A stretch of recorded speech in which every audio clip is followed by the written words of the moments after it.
Boa noite, graças e paz a todos. Sou Jorge Alves, estamos começando mais um momento do Pensar e Refletir. Esse mês nós estamos estudando o Evangelho de Lucas.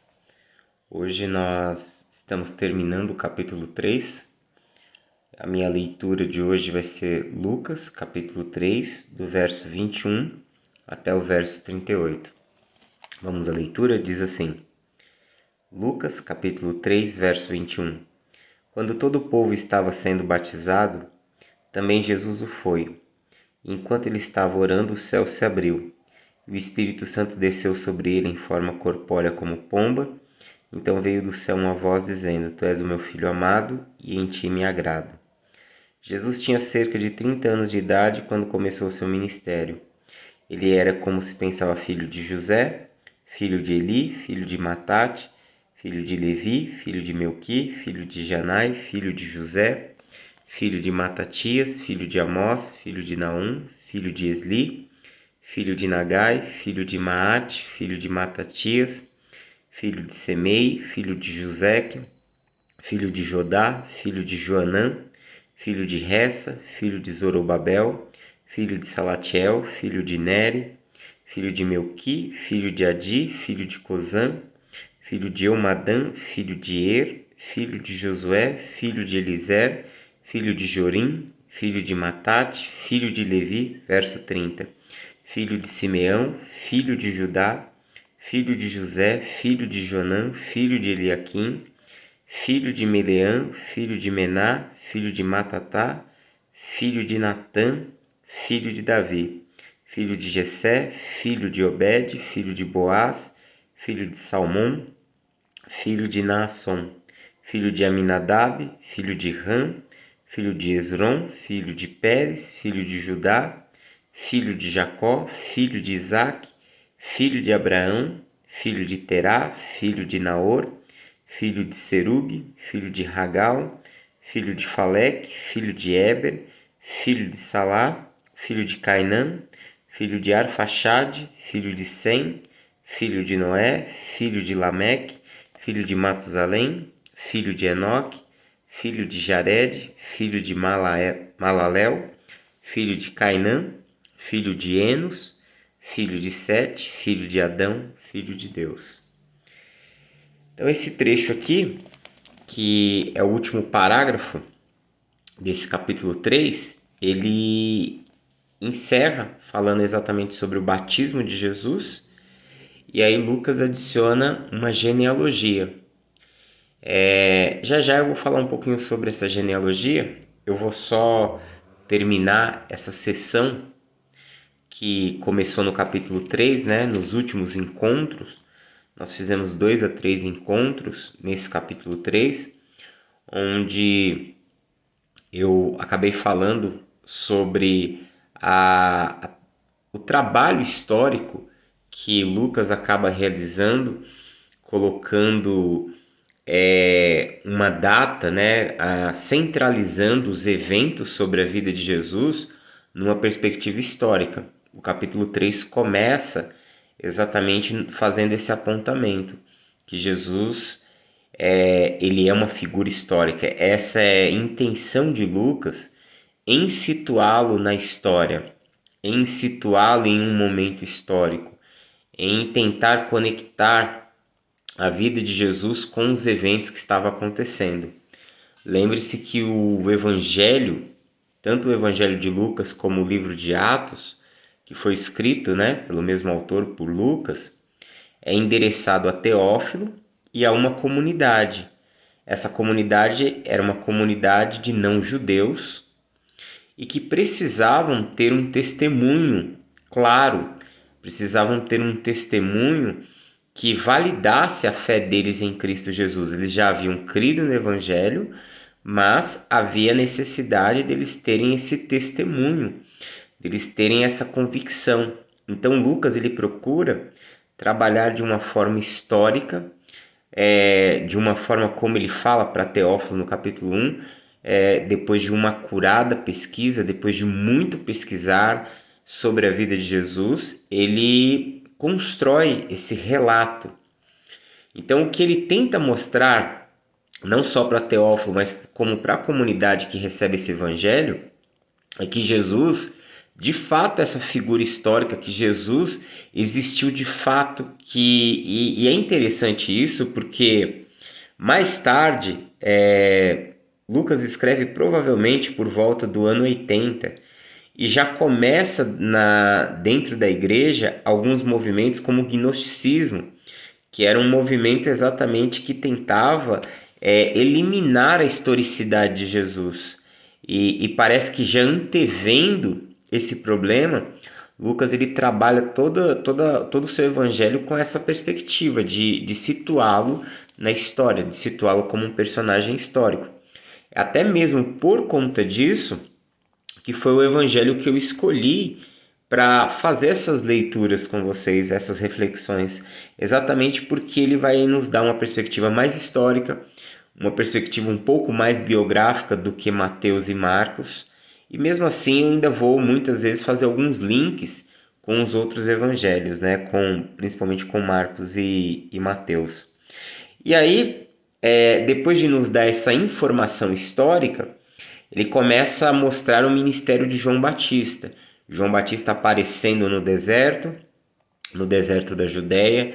Teve uma das gravações aqui do Pensar e Refletir que eu falei só sobre a vida de João Batista, sobre o ministério dele. Depois falei sobre a mensagem que ele transmitia, qual era o teor da mensagem, né? A mensagem do reino de Deus. Então João Batista aparece pregando uma mensagem de arrependimento, porque é chegado um novo tempo, é chegado uma nova era, é chegado a era messiânica. Essa era a ideia, esse era o conteúdo da mensagem de João, que o reino de Deus estava chegando, que o reino de Deus havia chegado, e para os seus ouvintes, eles entendiam claramente que esse anúncio do reino de Deus, esse anúncio da chegada do reino de Deus, também era um anúncio que carregava o conteúdo do quê? De que o fim dos tempos também estava chegando e que o Messias havia chegado, que o Messias estava às portas, entendeu? Então, vale lembrar que diante de todo esse movimento, de toda essa perspectiva histórica, as pessoas elas aguardavam um Messias. Logicamente, um Messias político, um salvador da pátria de Israel. Era assim que eles liam os profetas, era assim que eles compreendiam. Eles esperavam um descendente de Davi que, novamente, fizesse com que Israel se tornasse um estado independente e, novamente, voltasse aos dias de glória, como nos dias de Davi e nos dias de Salomão. E então, quando João Batista anuncia que o reino de Deus é chegado, na cabeça daquelas pessoas ressoa todos esses conteúdos. E ele fala que era necessário que eles se voltarem para Deus. Era necessário uma mudança ética, era necessário uma mudança transformadora na maneira como eles estavam vivendo, porque o reino de Deus era o anúncio de um novo tempo, de uma nova sociedade, e era uma sociedade, a sociedade em que o Messias, o rei de Israel, o rei anunciado nas Escrituras iria aparecer, seria inaugurado um tempo de justiça, um tempo de igualdade, um tempo de solidariedade. Quando as pessoas perguntam a João o que elas deveriam fazer para entrarem nesse reino, para fazer parte desse reino, a partir do verso 18, a partir do verso 10, nós começamos a ver o quê? Que a mensagem de João carregava um profundo conteúdo ético, moral. Ele começa a falar, olha, aquele que tem 2 túnicas, reparta uma com quem não tem. E assim você faça também com a comida. O que ele estava falando? Que o reino de Deus é uma sociedade onde a desigualdade, as injustiças sociais, elas precisam cessar. Que o reino de Deus inaugura uma sociedade justa, uma sociedade onde as relações de comércio elas são relações de comércio que não visam o lucro, que não visam apenas o ganho de um em detrimento do outro, mas que visa o equilíbrio entre ambas as partes. Na verdade, a verdadeira ideia de comércio na Bíblia sempre está atrelado a isso. Não é eu ganho e você perde, é eu ganho e você ganha. É um conceito que alguns estudiosos chamam, né, alguns estudiosos de economia chamam de ganha-ganha, né? Todos ganham nessa relação comercial. Eu ganho com o produto que eu te ofereço, eu ganho com você ganha com o produto que eu ofereço e eu ganho com o lucro acerca desse produto. As relações comerciais no judaísmo, nas escrituras, visavam o equilíbrio entre ambas as partes. Toda sociedade que há desequilíbrio, toda sociedade que há desigualdade, ela se torna uma sociedade injusta, ela se torna uma sociedade adoecida e ela tende a não viver o propósito do reino de Deus. Então, o reino de Deus basicamente é uma mensagem, a mensagem do reino de Deus que João Batista vem anunciar, fere profundamente os valores da sociedade dos seus dias, né? Então ele confronta a sociedade, ele confronta aqueles que têm cargos públicos, ele confronta os soldados, ele confronta todas as esferas da sociedade a viverem um ideal de justiça, de equilíbrio, aonde não se busca priorizar a si mesmo, mas se busca o bem de todos. Porque, na verdade, só há justiça se houver o bem para todos, o bem para a grande maioria. Então se estabelece justiça. Quando se pensa em qualquer coisa onde somente uma parte será beneficiada, a justiça ela começa a ser corrompida. Então esse era o conteúdo central da mensagem de João. Lucas, ele no seu evangelho, ele escreve muito, tanto no Evangelho como em Atos, há muito essa perspectiva do social. Há muito essa perspectiva no Evangelho, em Lucas, Atos, de se olhar de forma equilibrada. Lucas, ele resgata algo muito importante da tradição bíblica do Antigo Testamento, da Torá, das escrituras hebraicas, que é esse conceito de justiça, que é o conceito de igualdade, que é o conceito de solidariedade, que é o conceito de olhar para o próximo. Por quê?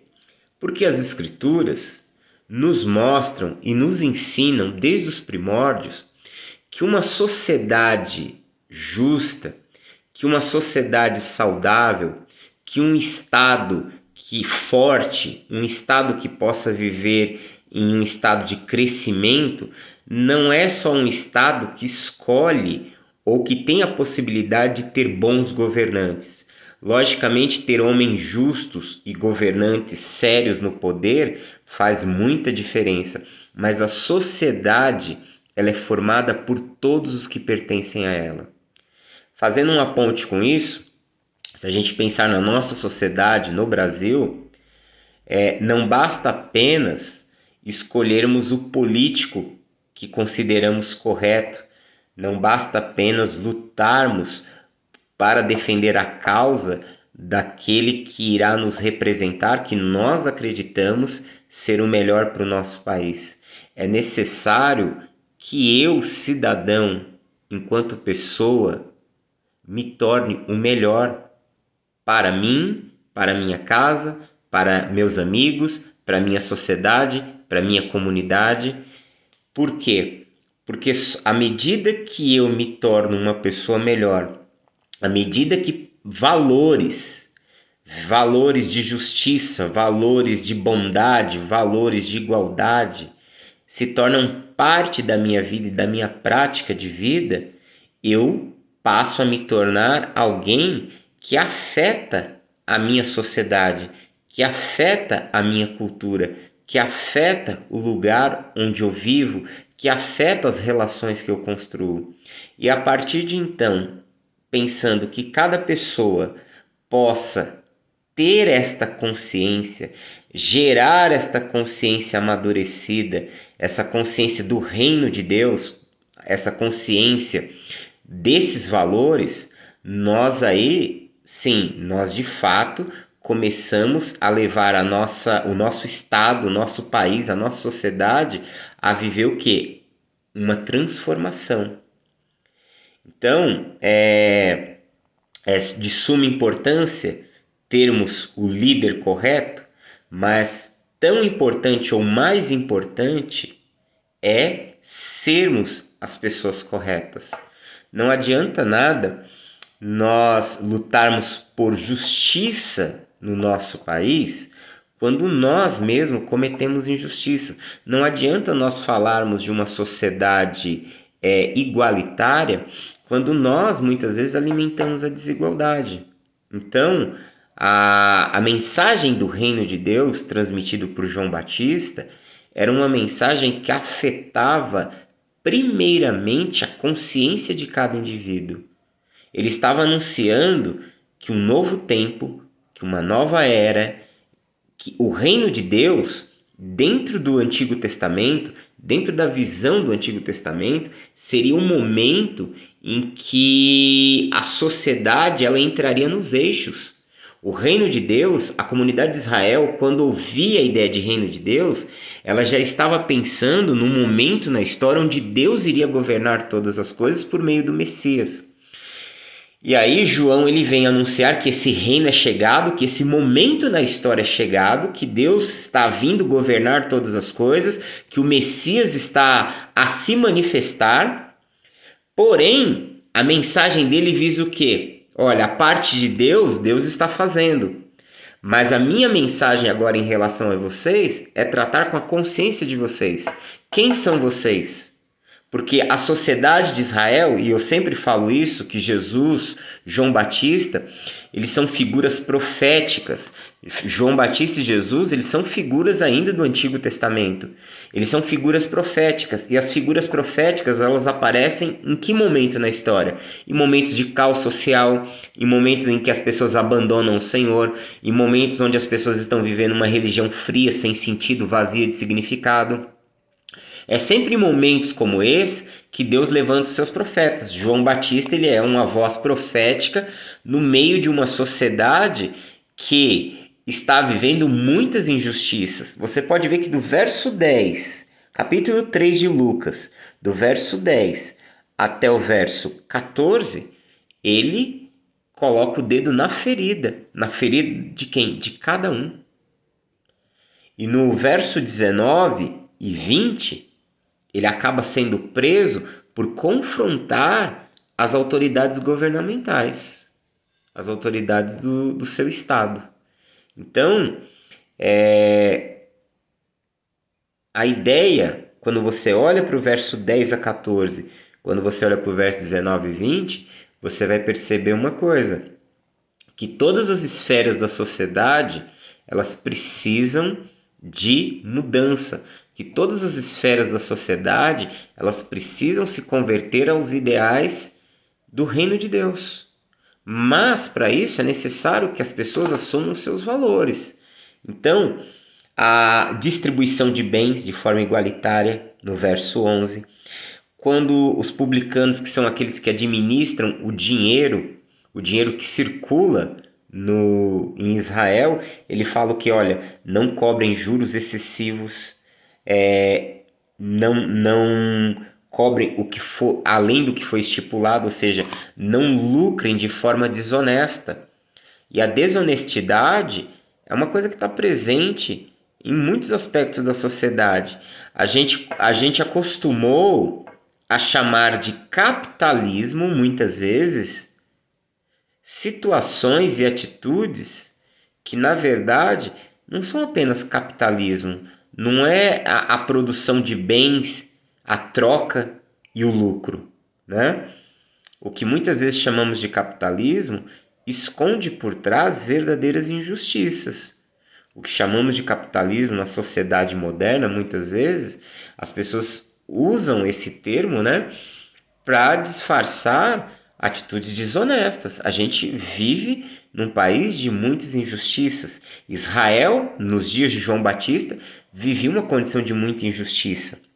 Depois ele fala para as autoridades que são soldados que eles não deveriam praticar extorsão, nem acusar ninguém falsamente e contentar-se com o seu salário. Ou seja, a mensagem de João afeta todas as dimensões da vida. O reino de Deus é essa mensagem confrontadora que nos chama a nos render a Deus, a avaliar a nossa própria vida, avaliar as decisões que nós tomamos, as escolhas que fazemos, e a partir de então nós passamos a, primeiramente, fazer do Senhor o centro da nossa vida, e, tendo o Senhor como centro, a partir da sua palavra, a partir da sua vontade, nós colocarmos o nosso coração em obediência àquilo que é a palavra de Deus, a ordem divina, ok? Então, eu falei muito sobre isso num dos encontros que nós tivemos. Depois, falei um pouco no último encontro que nós tivemos, eu falei um pouco sobre a mensagem em si, sobre o que o Messias iria trazer, né? Foi sobre a questão do batismo do Espírito Santo e com fogo, o que era o batismo com o Espírito, o que era o batismo com fogo. Então, tratei um pouco desse assunto. E hoje, fechando, logicamente que há uma pausa aqui entre o verso 19 e 20, Lucas faz um acréscimo para falar do que aconteceu com João Batista, né? Que o ministério de João Batista ele foi um ministério extremamente curto. O ministério de João Batista durou 1 ano, talvez pouco mais do que 1 ano. Até falei, né, já que foram 30 anos de preparo, 30 anos sendo forjado por Deus, porque desde o ventre materno, João está destinado ao ministério. João é anunciado como uma figura profética no Antigo Testamento. Ele é anunciado 700 anos antes dele nascer pelo profeta Isaías, lá em Isaías 40. Depois, 400 anos antes dele nascer, ele é anunciado pelo profeta Malaquias, ou seja, quando ele é anunciado algumas semanas antes dele ser concebido pelo anjo Gabriel a seu pai Zacarias.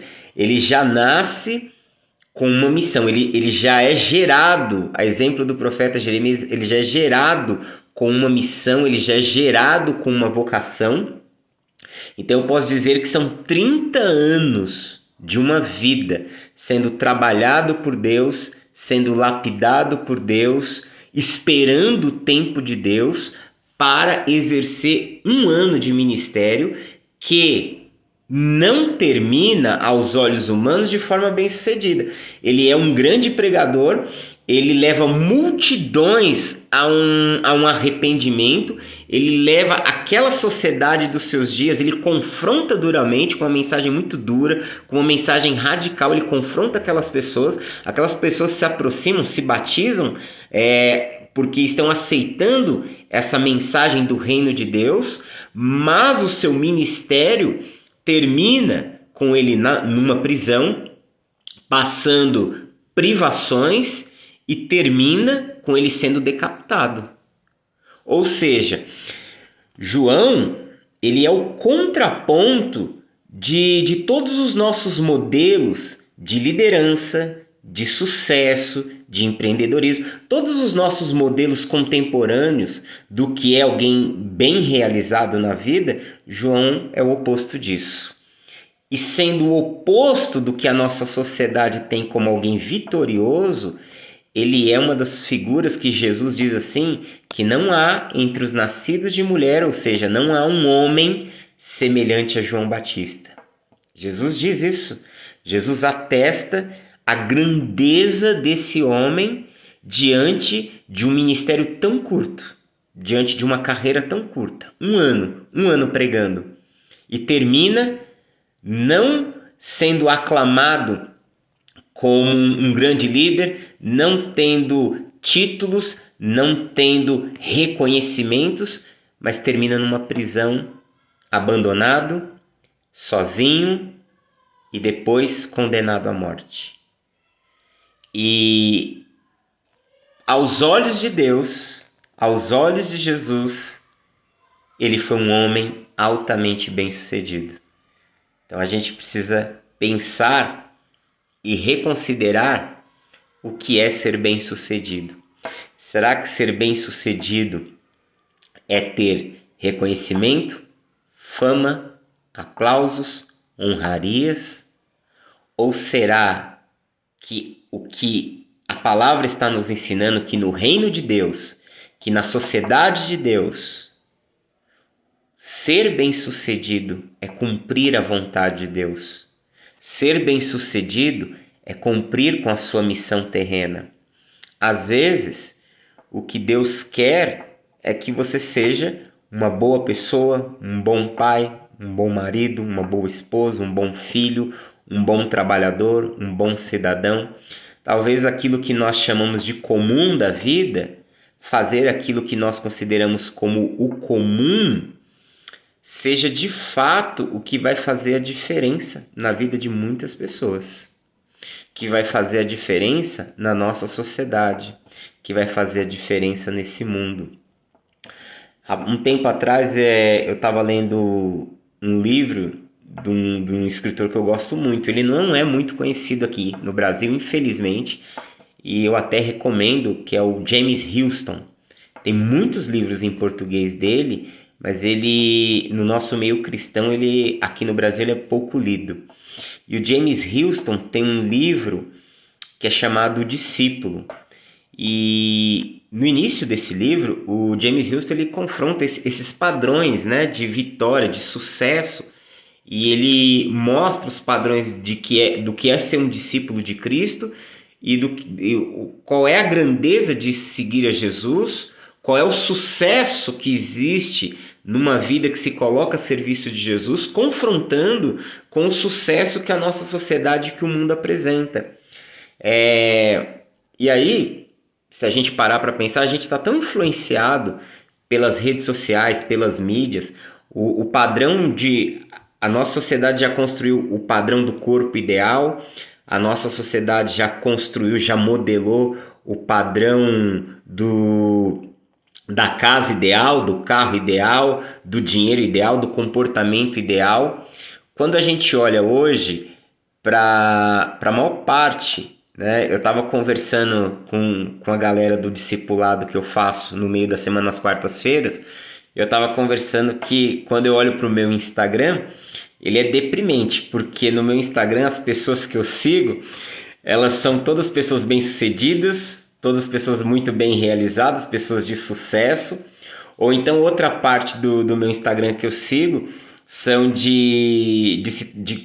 ou de líderes motivacionais, ou de coisas que nós precisamos fazer, de empreendedorismo, de crescimento comercial. E aí o que eu falo? O meu Instagram ele é o reflexo do meu tempo, da contemporaneidade. Por quê? Porque você vê um monte de pessoas bem-sucedidas, que são agora os caras que estão dando palestra, ensinando, e aí a nossa sociedade cria-se naquele modelo. Eu preciso me tornar alguém bem-sucedido. Alguém falou aqui no comentário, meu também é assim. Pois é.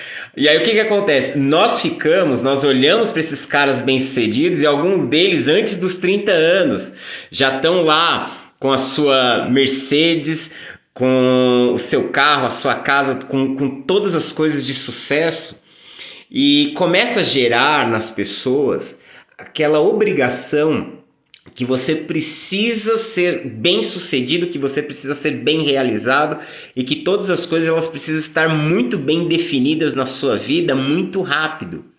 E isso coloca a gente sob pressão. Isso gera uma pressão muito grande na vida das pessoas. Isso gera um acúmulo de ansiedade, de frustrações, porque primeiro, você não vai conseguir realizar todas as coisas na sua vida em tão pouco tempo. E se a gente for parar para perceber, a gente se atola em um monte de coisas, querendo fazer um monte de coisas na vida. Eu não vou conseguir ser bom em um monte de coisas, eu não vou conseguir a excelência na vida em um monte de coisas num prazo curto. Isso não existe. Qualquer coisa na vida que alguém alcança excelência, que alguém se torna bem-sucedido, e o bem-sucedido aqui, eu não estou falando dos reconhecimentos das pessoas, eu não estou falando do aplauso, eu não estou falando de fama, eu estou falando que alguém se torna bem-sucedido quando ela consegue realizar aquilo que é a sua missão. Aquilo que ela tem como seu propósito, ela consegue realizar, ela se torna bem-sucedido. João Batista é alguém bem-sucedido, e aqui você tem um testemunho da própria Escritura, um testemunho de Deus, um testemunho do próprio Jesus, que ele é alguém bem-sucedido, mesmo tendo um ministério, uma carreira tão curta, mesmo tendo gerado inimigos, tendo gerado ódio, hostilidade dos outros, terminado numa prisão, terminado sozinho, terminado solitário, terminado com fome, terminado nu e assassinado, condenado à morte, decapitado.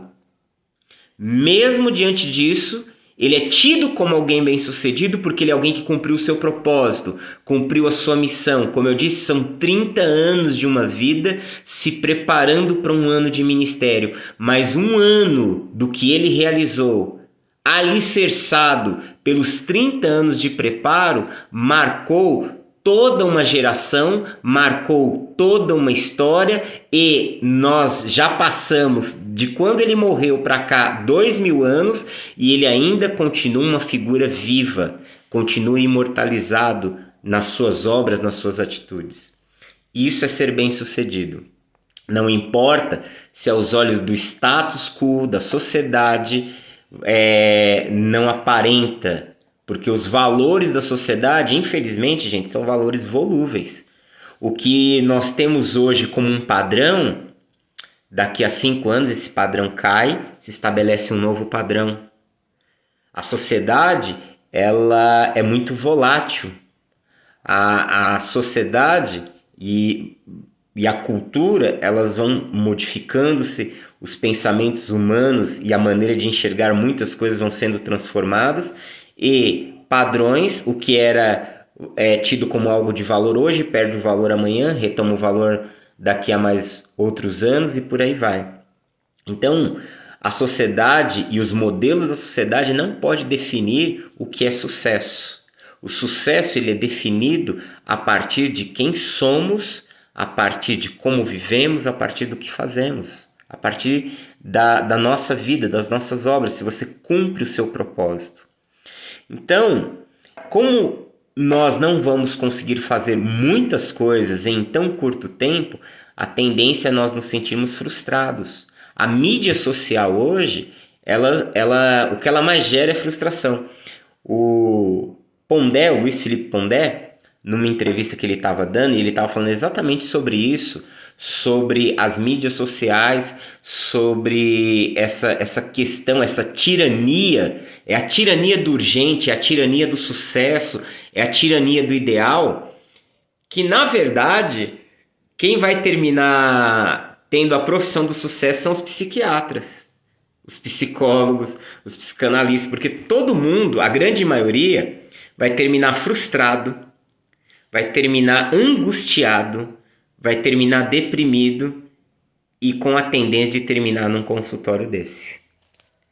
Então o Pondé ele diz que essa é a era dos psicólogos, psicanalistas e psiquiatras, porque essa sociedade que te coloca num alto nível, no nível de perfeição, no nível de performance muito alto, ela é uma sociedade que ela tritura as pessoas, ela tritura a alma humana, ela engole a alma humana. Por quê? Porque numa sociedade tão idealizada, onde você tem que ser performático, onde você tem que estar acima da média, vai fazer com que a gente não tenha mais espaço para o choro, não tenha mais espaço para a dor, não tenha mais espaço para expor o nosso verdadeiro eu. Uma sociedade como essa, ela vai fazer com que a gente viva com máscaras 24 horas. Uma sociedade como essa vai fazer com que essa vivência com máscaras afete a nossa identidade. Então a gente vai terminar, a tendência é terminar extremamente exaurido emocionalmente. Então nós precisamos redefinir o que é sucesso, redefinir valores para a nossa vida. Que, na verdade, antes de qualquer coisa, nós precisamos entender quem nós somos. E aí entra essa... É tão interessante que, como o texto de Lucas ele é construído, porque ele termina falando da prisão de João Batista, ou seja, ele encerra falando que o ministério de João ele tem aquela curva de crescimento e depois, aparentemente, declina, ele é preso e ele dá uma pausa, né? Porque o verso 19 e 20 é uma abertura de Lucas para falar o que aconteceu com João. Só que, na verdade, quando João termina de pregar para o povo ali, daquele discurso, entra o verso 21. Na verdade, o verso 18, ele é conectado ao verso 21. O verso 19 e 20 é aquilo que os especialistas e acadêmicos chamam de interpolação, né? Que dentro de textos como esse se constroem interpolações, ou seja, existe a cena, a narrativa da cena, depois o autor, o escritor, ele abre um parênteses para falar sobre algo, depois a cena continua. Então a cena onde João termina no verso 18, João pregando para o povo, é agora seguida do verso 21 que diz: quando todo o povo estava sendo batizado, Jesus também foi. E quando ele estava orando, o céu se abriu, e aí diz que o Espírito Santo desceu sobre ele em forma corpórea de uma pomba. Então veio uma voz do céu que disse: Tu és meu filho amado, em quem me agrado. E é isso. Essa voz do Pai acerca de Jesus é para dizer quem Jesus é. Jesus aparece em cena aqui no texto de Mateus. Essa cena é precedida por uma conversa de João Batista, que João ele reconhece em Jesus, quando ele vê Jesus, ele reconhece Jesus como Messias, e ele pergunta, ele fala: eu que preciso ser batizado por você e você vem a mim? E aí Jesus fala: deixa até que se cumpra toda a justiça de Deus. João Batista, na hora que encontra Jesus, reconhece que o Messias que ele estava acabando de anunciar, que ele havia pregado, anunciado, estava manifesto, estava revelado, estava conhecido na pessoa de Jesus. Então o texto de Lucas ele é mais sucinto. E aí naquele momento em que ele é batizado, o céu se abre, o Espírito desce como uma forma de pombo, uma forma corpórea de um pombo.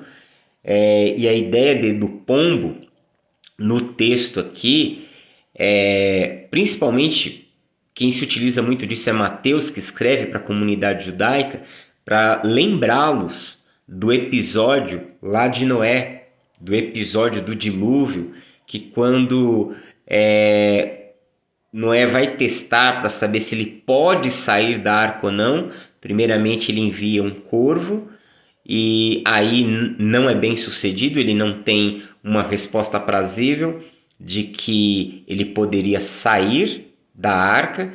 Passado algum tempo ele viu um pombo, e o pombo volta em seu bico com o quê? Com um ramo de uma oliveira. E ali o que acontece?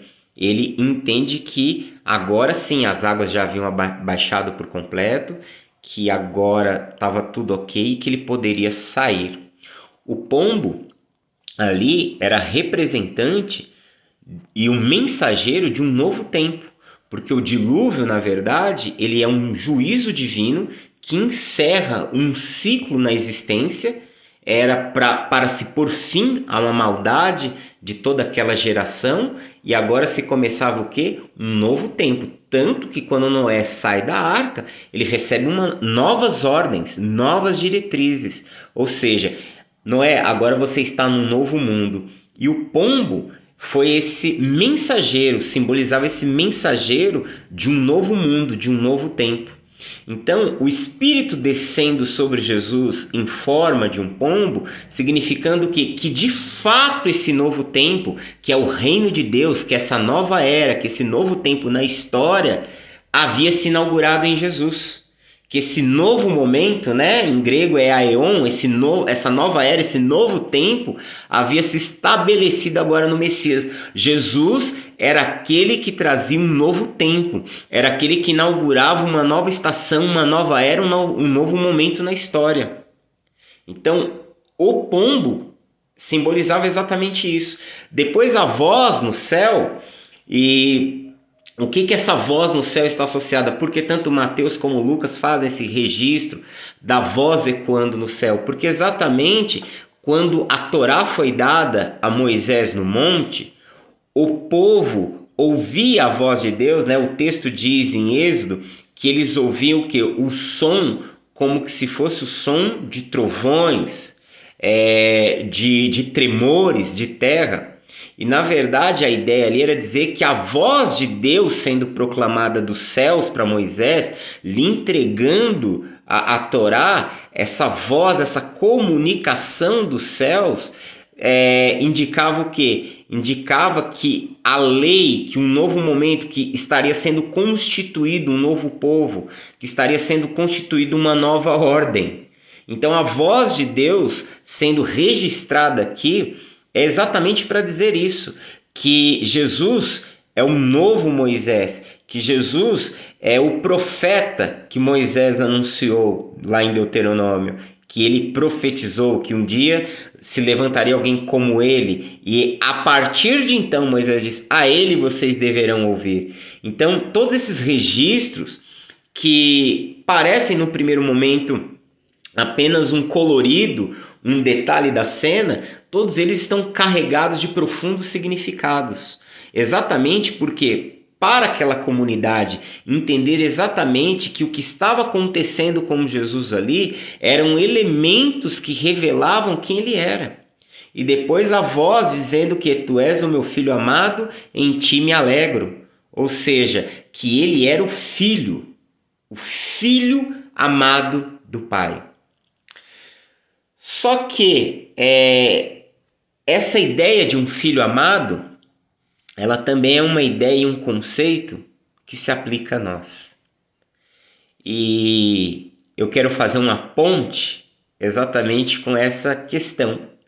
Eu acabei de falar há poucos minutos atrás sobre sucesso, sobre de como nós muitas vezes nos enxergamos frustrados diante das demandas da vida, diante dos padrões que nos foram estabelecidos, e quando nós olhamos para esses padrões, nós estamos sempre aquém deles, sempre abaixo deles, e aí nós nos sentimos mal, muitas vezes nós nos sentimos frustrados, angustiados.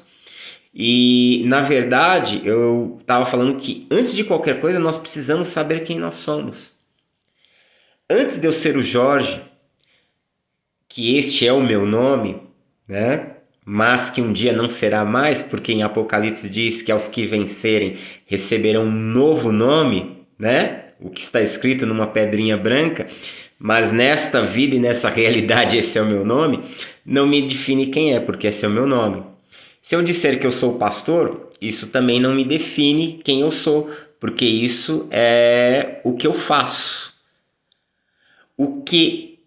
Quem nós somos diante de Deus pode ser definido nos termos dessa fala do Eterno para Jesus. Nós somos os filhos amados do Pai, em quem Ele muito se alegra. Eu sou o filho amado de Deus. Você é um filho, uma filha amada de Deus. E entender isso, quando eu compreendi isso em um momento da minha vida, isso foi o suficiente para mim. Entender que eu sou o Jorge, e quem é o Jorge? Eu sou o Jorge, um filho amado do Pai. Fez toda a diferença. Porque não existe mais nada mais elevado nesse mundo que possa superar isso. Não existe qualquer outra coisa que possa me ser dada, que possa me ser acrescentada na minha vida, que seja maior do que isso. Eu sou um filho amado do Pai, em quem o coração dele se alegra, independente das minhas falhas, independente dos meus erros, independente das minhas quedas, independente dos meus tropeços. Isso não muda quem ele é e não muda o que ele sente. Isso, entender isso, ter consciência disso, é libertador em nossas vidas. Se você entender isso hoje, pode ter certeza que isso será libertador na sua vida e na sua consciência. Você é o filho e a filha amada de Deus. Qualquer outra coisa que possa ser acrescentada, ela será acrescentada, mas não será maior do que isso, do que quem você é. E qualquer coisa abaixo disso, você não precisa deixar com que isso afete a sua vida. Quando você estiver diante de situações onde você seja acusado, diante de situações onde você seja mal visto, diante de situações que você sofra hostilidade, você vai poder ouvir a voz de Deus dizendo: não se preocupa com isso, não dê ouvidos a isso, não revide essas coisas, porque isso pouco importa, porque para mim o Senhor vai te dizer: você é meu filho, você é minha filha amada. Isso é o suficiente. Suficiente saber que somos amados pelo Pai.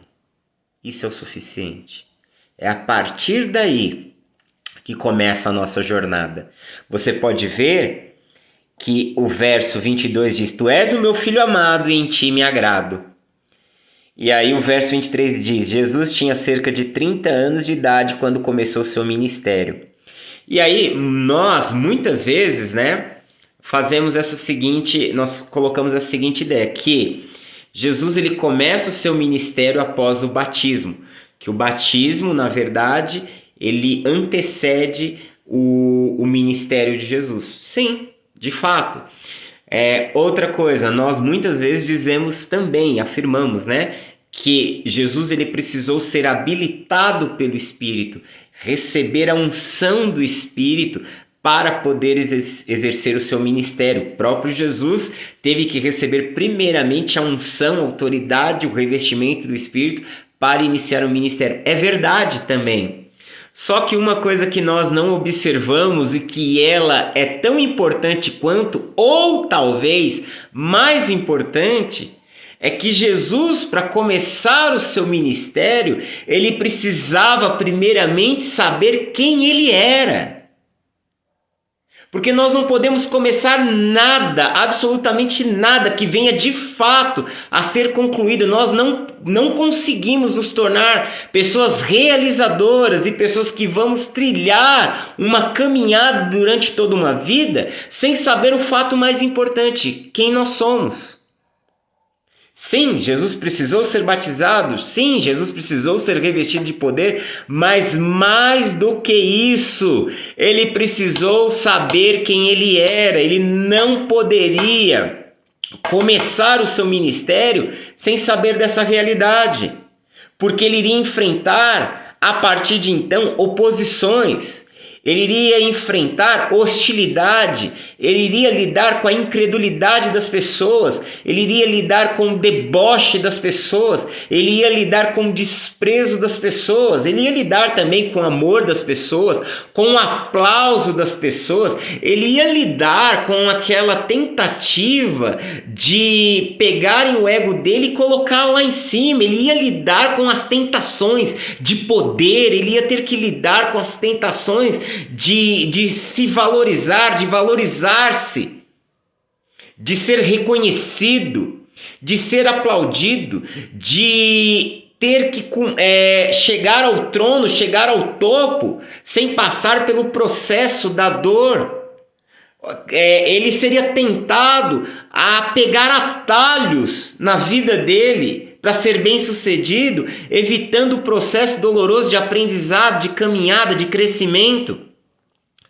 Então, para que ele não ficasse afundado com as perseguições, para que ele não ficasse submergido nas situações contrárias que iriam se opor, que iriam vir ao encontro da sua vida, e para que ele não se perdesse no sucesso, para que ele não se perdesse em suas realizações, para que ele não corrompesse o seu caminho, para que ele não fosse para um extremo nem para o outro, ele precisava saber quem ele era. E quem ele é? Ele é o Filho amado do Pai, em quem o Pai muito se alegra. E antes de nós começarmos qualquer coisa em nossas vidas, é isso que nós precisamos saber: quem nós somos. Não dá para começar nada verdadeiramente duradouro, verdadeiramente que iremos concluir, verdadeiramente que estará conectado com o propósito, com a vontade de Deus, verdadeiramente que possa produzir frutos que se desdobrem para além da sua vida, sem saber quem nós somos. E hoje você sabe quem você é. Você é um filho e você é uma filha amada do Pai, em quem Ele muito se alegra. É a partir desta realidade que nós precisamos caminhar. É a partir desta consciência que agora sim você está autorizado, autorizada a começar, a caminhar, a fazer o que precisa ser feito. Porque quando as situações vierem contra você de forma hostil, quando as situações vierem para te colocar para baixo, quando as situações vierem e você querer reagir, revidar, pagar na mesma moeda, se vingar, se irar ou qualquer coisa negativa, você vai lembrar: eu não preciso fazer nada disso. Eu posso ser odiado pelos homens, mas eu sou filho amado do Pai. E quando você receber propostas que elas possam carregar o conteúdo da tentação que vai corromper o seu caráter, você vai se lembrar: o que eu tenho é o maior sobre a minha vida, o que eu tenho, o status que eu fui colocado por Deus, ele é único. Eu sou um filho, filha, amada, amado do Pai. Não tem nada maior do que isso. E eu não preciso me perder esta posição por conta de qualquer outra coisa. Isso denota que aí estamos prontos para começar a nossa jornada e qualquer empreendimento bem-sucedido em nossa vida. E aí, a partir de então, o verso 23 faz um anúncio de que ele tinha 30 anos, meio que uma ideia, de conexão com um texto de Números, onde você vê que os sacerdotes, eles iniciavam o seu ministério, os seus ofícios a partir dos 30 anos de idade. E aí tem essa nota que Jesus, em Lucas, tem sempre esse viés de ser apresentado como um sacerdote. Lucas ele sempre traz duas imagens muito características sobre Jesus. Primeiro, mostrando que Jesus é um Salvador universal, mostrando que Jesus ele é o ideal de ser humano. Se você for entender o que é ser um homem perfeito, o que é ser um ser humano perfeito, o que é o ápice da humanidade, do que é ser um ser humano, a maquete é Jesus. Jesus ele é o maior de todos os seres humanos. Isso é muito forte no texto de Lucas. Mas, principalmente nesse início aqui, há uma ideia de mostrar muito essa função sacerdotal de Jesus. Por isso, Lucas ele vai colocando essas pequenas nuances, E aí você tem uma longa genealogia aqui, que eu li, E essa genealogia, ela não é igual à de Mateus. Ela é diferente em alguns aspectos. Primeiro, que ela é muito maior do que a de Mateus. Segundo, que a de Mateus começa em Abraão, os ancestrais param em Abraão, e aqui a ancestralidade de Jesus é levada até Adão. E por que essa diferença? Mateus, ele quer apresentar Jesus como um legítimo judeu, ou seja, um descendente de Abraão. descendente de Davi, ou seja, pertence à linhagem de Davi, por isso ele pode ser e é o Messias, ele é o rei da descendência de Davi, ele tem direito ao trono de Davi. Então, parte de Abraão em diante.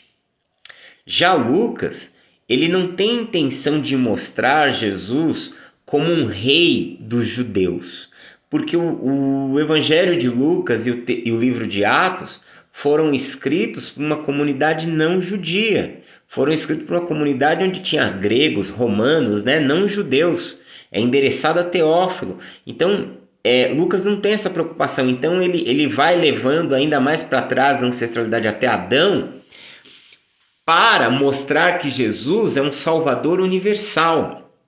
Ele coloca, e ele termina aqui no verso 38, dizendo que, filho de Adão, filho de Deus. Então ele coloca Adão como sendo filho de Deus, né? Um filho de Deus, ou seja, que ele foi criado por Deus, né? Deus é o seu pai, Deus formou Adão, Deus criou. Então, essa conexão, Adão é o filho de Deus. Depois de Adão, né? Aliás, anterior a Adão, só o eterno. Mas aí você pega e você tem o testemunho de Deus dizendo que Jesus é quem? É o Filho de Deus. Então o que acontece? Aqui você percebe também, no texto de Lucas, uma influência do apóstolo Paulo. Lembrando que Lucas veio à fé em Cristo por meio do ministério do apóstolo Paulo. Lucas foi companheiro nas viagens missionárias do apóstolo Paulo, isso você vai ver no livro de Atos, a partir de Atos 16. E Lucas, então, ele foi discipulado por Paulo. Então você vê aqui uma influência teológica muito sutil no texto de Lucas, uma influência teológica vinda do apóstolo Paulo. Por quê? Porque Jesus é o Filho de Deus, ele coloca em comparação com Adão. Adão é filho de Deus, Jesus é filho de Deus. Então a ideia é dizer o quê? De Adão surgiu toda a raça humana. Como agora ele apresenta Jesus como filho de Deus, ele está apresentando Jesus como um novo progenitor da raça humana. Então, em Jesus, há uma nova filiação em Deus. Há uma nova geração em Deus. Existe uma geração em Adão que, aí, aonde você percebe isso? Você pode conectar isso aqui com o capítulo 5 da carta de Paulo aos Romanos. Porque é isso que Paulo vai dizer a partir do 5:12 de Romanos. Que em Adão surge uma humanidade, Adão é pai de uma humanidade que se distancia de Deus, Adão gera uma humanidade que se afasta de Deus, Adão gera uma humanidade para a morte, para a condenação.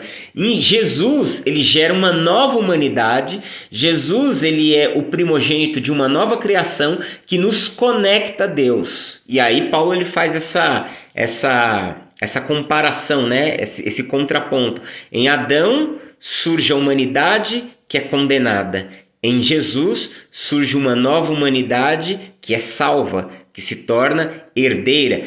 Em Adão nos tornamos herdeiro da condenação, da morte e da maldição. Em Cristo nos tornamos herdeiros do reino de Deus e dos tesouros celestes. Então você percebe que a genealogia de Lucas aqui tem essa proposta de levar a ancestralidade até Adão para mostrar que Jesus, a salvação de Jesus, ela é universal, é para todos os povos, que Jesus é um salvador universal, que Jesus não é apenas posse da comunidade judaica. O texto de Mateus, num primeiro momento, parece apresentar isso. O texto de Lucas abrange isso. Entendeu? Em segundo lugar, para mostrar que Jesus, ele é um progenitor de uma nova criação, de um novo ser humano, de uma nova humanidade, de uma nova era, de um novo tempo. Tudo em Jesus se torna novo. Toda a realidade se torna nova. Em Jesus começa uma nova história, em Jesus começa uma nova vida, em Jesus sai-se de um estado de maldição, de condenação, de morte, de destruição, para um estado de vida, para um estado de restauração, para um estado de alegria, para um estado de celebração. E a última e terceira nota é fazer uma conexão com uma linhagem sacerdotal.